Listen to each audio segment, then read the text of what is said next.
هنوز 10 قدم نرفته بودیم دوستم به من گفت فرامرز اون چیه؟ یه فیدم روبروم یه دیوار سیاه داره میاد سمت ما. طوفان شن. بعد از عبور از یک طوفان شن و 3 روز 11 ساعت و بعد 72 ساعت راه رفتن و کمبود غذا. بله.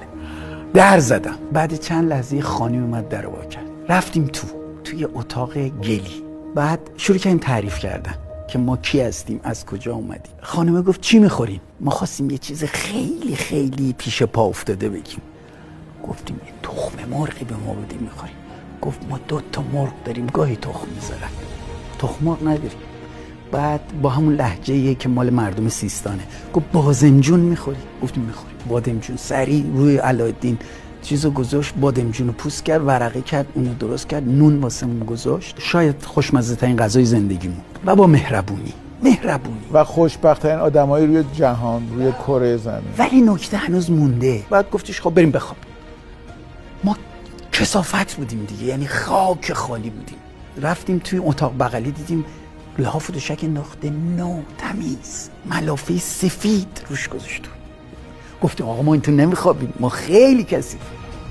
گفت نمیشه، باید بخوابیم. صبح اول وقت دیدیم که برامون چایی آورد و یه مقدار خرمای خیلی ضعیفی داشتن. الان خرمای بهتر کاشتن. به بچه گفتم بچه دیگه اینا چیز دیگه ندارن دیگه، همین خرما رو میخوریم و با چایی. و بعد همونجوری که نشسته بودیم دیدیم با یه قابلمه غذا، با یه قابلمه اومد گذاشت، دیدیم توش یه مرغه.